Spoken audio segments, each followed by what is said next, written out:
সমগ্ৰ ভাৰতবৰ্ষৰ গণৰাজ্য দিৱস ২৬ জানুৱাৰী।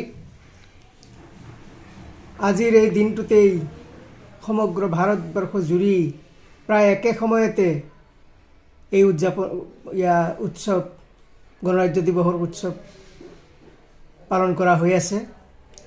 আজি এইখিনিত আমি হাজী আব্দুল মান্নান মাৰ্কেট কমপ্লেক্স আৰু অসম সাহিত্য সভা উদালনি শাখাৰ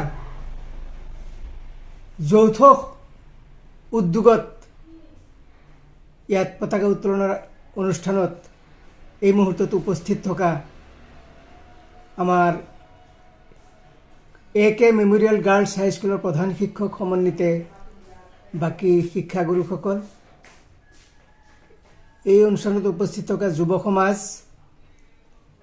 জনসাধাৰণ, স্কুলৰ ছাত্ৰ ছাত্ৰীসকল,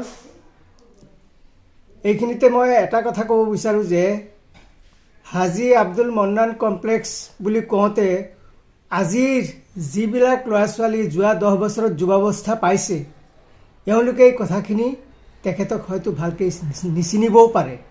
সেয়েহে মই এটা সাধাৰণ পৰিচয় তেখেতক দিছোঁ। হাজী আব্দুল মান্নান আমাৰ ওদালিৰ সমাজ জীৱনৰ এজন বিশিষ্ট ব্যক্তি আছিল, যিজন ওদালিৰ সমাজ জীৱনৰ লগত আহে কোহে জড়িত হৈ আছিল।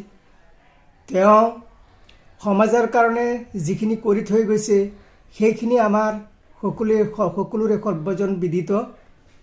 গতিকে তেওঁ লগতে এই কথাও ক'ব বিচাৰিছোঁ যে তেওঁ ৰাজনীতিটো দক্ষ আছিল।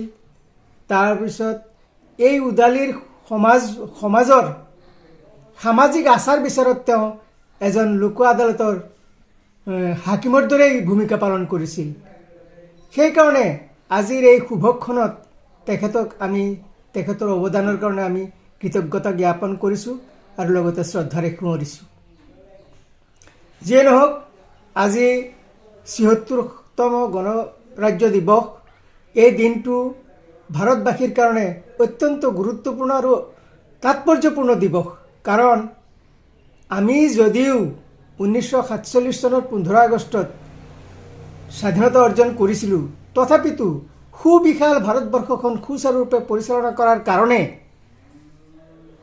এখন সংবিধানৰ প্ৰয়োজন আমাৰ ভাৰতবাসীয়ে অনুভৱ কৰিছিল।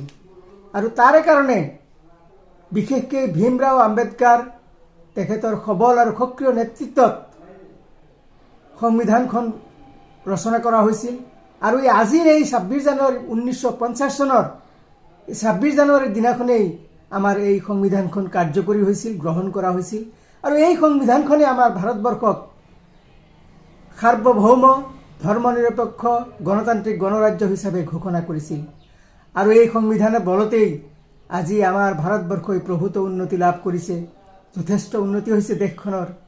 কিন্তু এই মুহূৰ্তত মোৰ এটা কথা মনত পৰে যে আজিৰ ভাৰতবৰ্ষত এই সংবিধানৰ বলতেই যিসকলে শীৰ্ষস্থানত অধিষ্ঠিত হৈ আছে, তেওঁলোকৰ ওপৰত আজি ভাৰতৰ সংবিধানখনক অৱমাননা কৰাৰ অভিযোগ উত্থাপিত হৈছে। এইটো কিন্তু ভাৰতবাসীৰ কাৰণে এটা অতিশয় দুৰ্ভাগ্যৰ কথা। গতিকে আমি আচলতে আজি এই মুহূৰ্তত এই ত্ৰিৰংগ পতাকাৰ তলত থিয় হৈ প্ৰতিজ্ঞাবদ্ধ হ'ব লাগে, অংগীকাৰবদ্ধ হ'ব লাগে যে আমি আমাৰ সংবিধানখন সুৰক্ষিত ৰাখিম। সুৰক্ষাৰ কাৰণে আমি আমাৰ দেহ মনে কাম কৰিম আৰু কেতিয়াও যাতে আমাৰ সংবিধানৰ কোনো ধৰণৰ অৱমাননা হয় তাৰ প্ৰতি লক্ষ্য ৰাখিম। এই অংগীকাৰ কৰিয়েই আজিৰ এই গণৰাজ্য দিৱসৰ চমু বক্তব্য মই সামৰণি মাৰিলোঁ।